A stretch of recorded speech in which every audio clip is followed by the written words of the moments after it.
Blessed are they which do hunger and thirst after righteousness, for they shall be filled. Matthew, King James Version of the Bible. I'm Stephen Middleton, coming to you from the Possibility Action Network.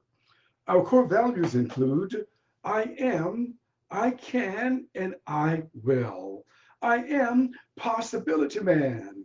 Today, I'm coming to you to talk about the theme to hunger and thirst for freedom. I was asked recently if I knew of any inspirational stories from history that I could share on the World Wide Web. And the experiences of a woman named Matilda Lawrence occurred to me. Matilda illustrated to me what it means to hunger for something, what it means to thirst for something, and what it means to witness the thing that you hungered for, the thing that you thirsted for, coming into fruition in your life experience. Let me share a brief story about Matilda Lawrence. Matilda was born in the 1820s in the state of Missouri, and her mother was held in slavery by a man named John Lawrence. And over the course of time, John Lawrence had his way with that woman, his slave. And as a result of that, Matilda came into the world. Now, Matilda was a mixed race individual. And under state law at the time, which whatever state a person may have lived in, the status of any offspring, of any child, would be determined by the child's mother. So therefore, even though Matilda's biological father, was white and was a free man, Matilda became a slave because of the status of her mother. And as she grew up in the state of Missouri then, Missouri law regarded her as a slave, even though in Matilda's case, she had all of the phenotype of a person of European ancestry. Her pigmentation of her skin, her hair texture, the shape of her lips, her nostril, all of those characteristics, which we may call phenotype, one's phenotype illustrated that she was a child of European background.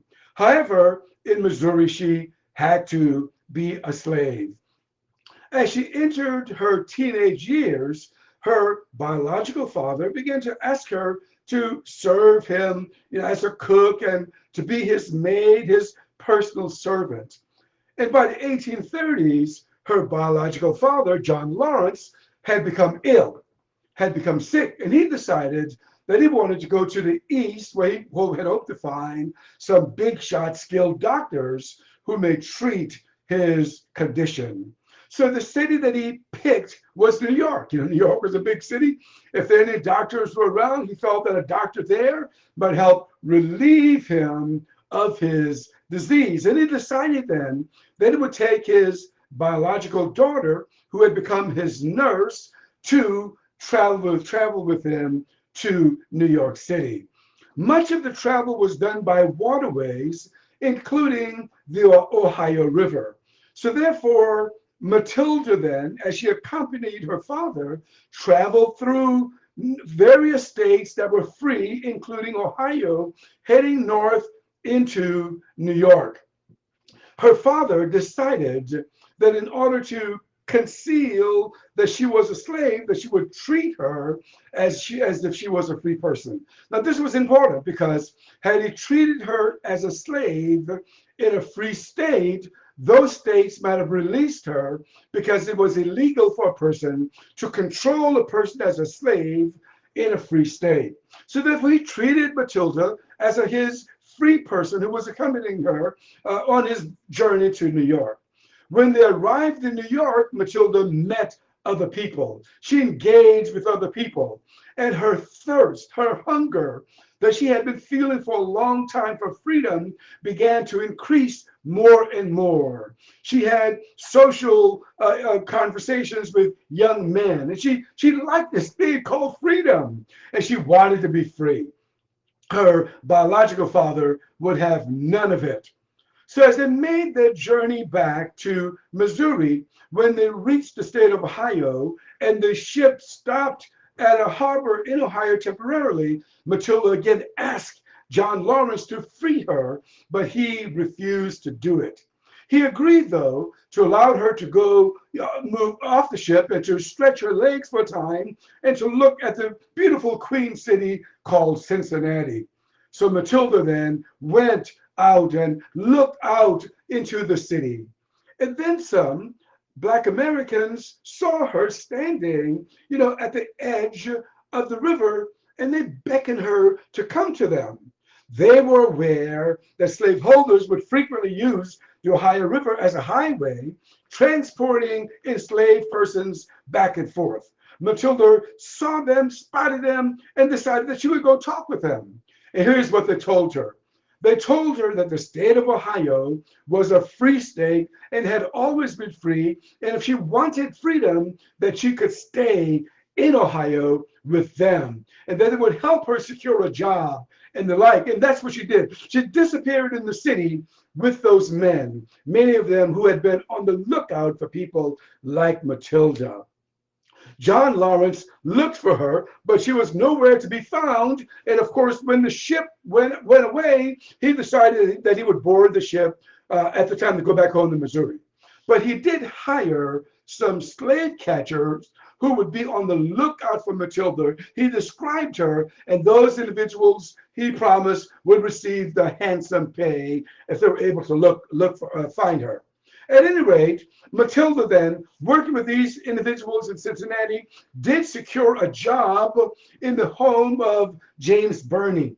Birney was a lawyer. He was involved with politics. He was involved in being a lawyer representing African Americans who had been taken into the state of Ohio. Bernie hired her and treated her well, allowed her to learn to read and write, and allowed her to associate with his children. She also was the nurse to Bernie's wife, who also had an illness at the time. Matilda was enjoying her freedom. Then Matilda began to venture more and more in the city of Cincinnati, feeling so free, feeling that she had made it. Now, how did Matilda get to that place? And why is it relevant to you and me? Matilda was able to put her sights on what she wanted. She wanted freedom. She did not look at the reality of her condition, which was her enslavement. As she put her attention onto freedom, freedom then came into her life experience. As she thirsted for freedom, she put her attention on freedom. And that's what I wanted to leave you with today. Now, if you're asking what happened to Matilda ultimately, well, the slave catcher who had been looking for her did locate her, did capture her. Locals, including James Birney, took him to court to argue for Matilda's freedom. At the time, though, the state of Ohio did not respect this law, which said, once free, all is free. Matilda was taken outside of Ohio, probably taken into Louisiana, and ultimately taken into Missouri. We don't know. My hunch is, though, that because she knew how to put her sights on what she wanted, Matilda ultimately would live as a free person. So once again, I shared this today to say that as we put our attention on what we want, as opposed to putting our attention on what we do not want, more of what we want will show up in our experiences. Try it. Let me know what you think about it. When you hunger and you thirst for what you want, the chances are very good that what you want will show up in your experiences. I'm Stephen Middleton, coming to you from the Possibility Action Network. Our core values include I am, I can, and I will. I am Possibility Man. Until next time, good day